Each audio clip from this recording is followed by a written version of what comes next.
Paulina Gutiérrez, Executive Director for the Milwaukee Election Commission. Okay. So we are in week 2 of early voting. You've seen a high turnout. How are things going on your end? Things are going great. We had a rough start, the first start of early voting, but it seems like the statewide database system is working fine. We're seeing great turnout. The last 3 days, we've seen over 6,000 voters come to early vote.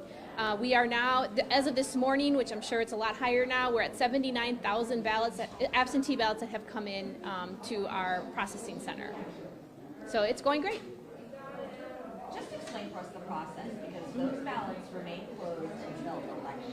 Correct. Yeah. So when we receive ballots from, whether it's the early voting center, the Dropbox, or by mail, they all come to our operations center where they go through a scanning process and an initial review of legitimacy. And so if the ballot doesn't have the qualifying requirements, it will not be counted. It gets separated, and then it gets scanned in to ensure that it matches an absentee voter in our system.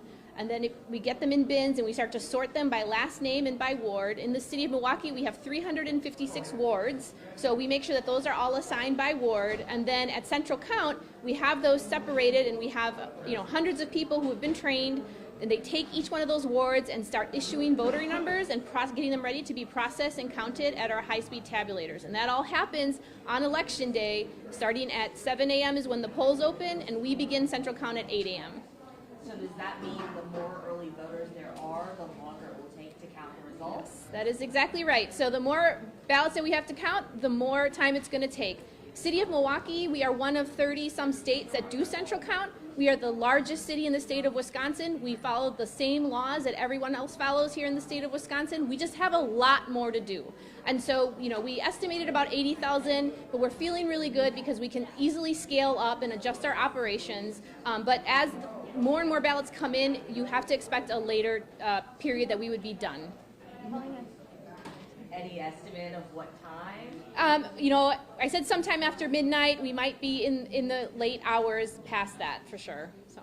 I guess, that was kind of my question too. If you have, 20,000 more ballots come in, I think, is that 2 more hours, 3 more hours? Like, how do you? Yeah, I would definitely think maybe I'd give more of a time of like 2 or 3 in the morning, likely. And even we're very efficient and have become more efficient at processing our ballots. But what I always like to remind the public is that we also have a very extensive and formal exporting process, and that in and of itself takes several hours. So I had the opportunity to do a quick walkthrough to the Baird Center this morning, and it is a large building, so there is a large room. There's going to be a lot of steps and walking that we have to do, and I think that may just increase some of our time as well.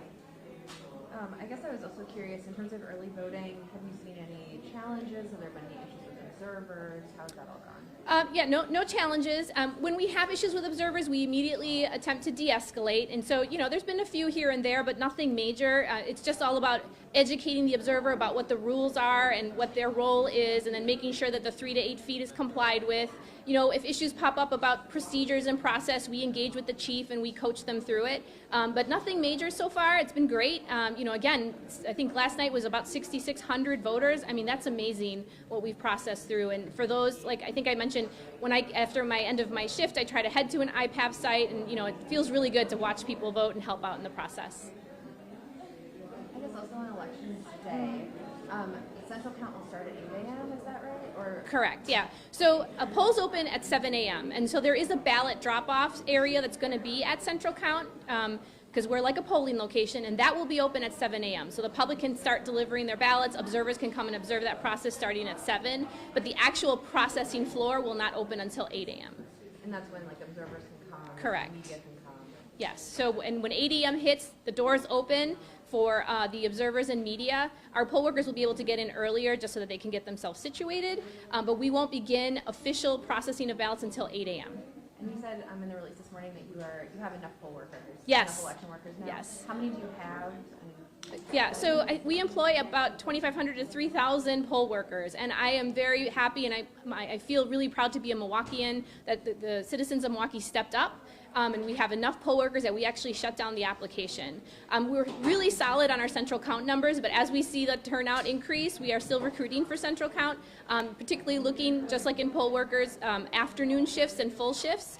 And we offer lunch and dinner. And also, it has to be a City of Milwaukee resident that works at our central count, unlike polling locations where you can be a Milwaukee County resident, so that does limit the people that we recruit. So at this point, we have reached our goal for central count, but we just are planning for contingency, and so those are interested still have time to apply. Do you know how many more you want? I mean, I'll take as many as I can, but our goal was about 300. We're a little bit over that right now, so if I get another 20, that would be great. Talk about safety. I mean, this is going to be a very close election for your poll workers. I mean, I'm sure security is really a top of mind. Yeah, so for any general election, we always plan ahead, and we've been doing this since the beginning of the year.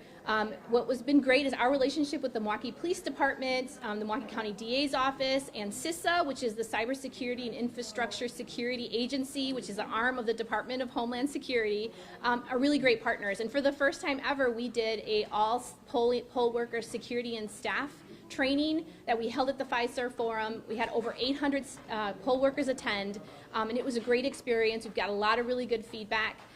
We have daily conversations with the police department. We have conversations with the DA's office, and so we have enhanced security everywhere, including at Central Count.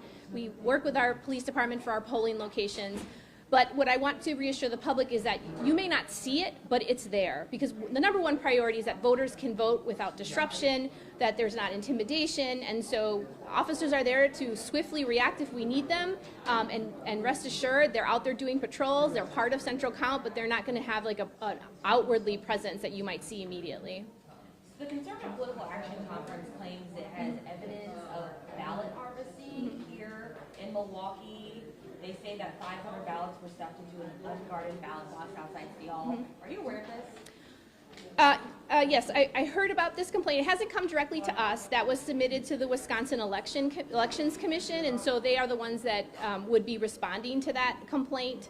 But just so that people understand, there are many legitimate reasons why someone might submit a ballot into a ballot box. It may not be theirs. And so we follow state law. We follow all the guidance that the Wisconsin Elections Commissions provide.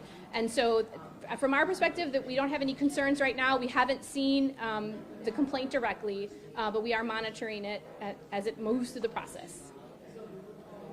Are you aware at all of a bunch of ballots being put into a drop box? I am not.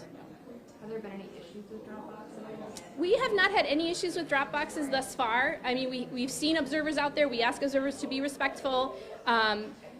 That they maintain a safe space and they don't cause voter intimidation. If we find, again, same thing with at the polling locations, if we find an issue, we try to coach through. We work with the parties so that they can coach their staff. But we have been pretty lucky. Drop boxes have been well. It's a popular item. We pick them up on a regular basis. If we find that maybe one of them is more popular, we might increase our pickups so that we're not having an overflow of ballots. Our drop boxes are specially manufactured. They're smaller. The slot that you see when you put your ballot in is pretty small. And so there are other security measures that I'm not going to go into detail here, but we have enhanced security in and around those drop boxes. Is there anything else you should know going into Election Day? Anything else you're watching?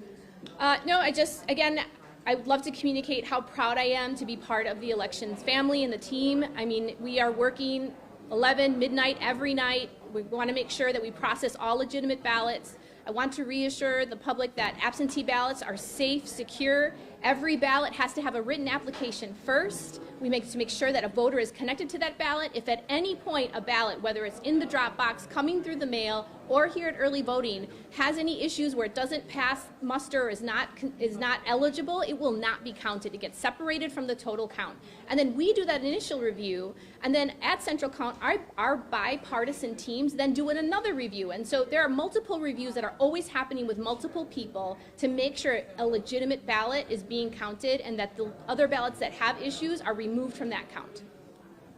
I guess one other question, just in terms of the drop boxes being brought back, do you have any sense for how much that's contributed to the number of ballots that you're getting back, or do you think it's really driven by early voting? I think it's really driven by early voting. I mean, there is a I feel there's a buzz in the air. People are really motivated to vote. You know, I was at an early voting site not too long ago, and it was like every few minutes people were clapping at somebody who's registered to vote for the first time, which is an exciting thing. And so it just seems like people are really excited about this election, and I think find the significance of voting, and I'm really proud that this is happening here in our city.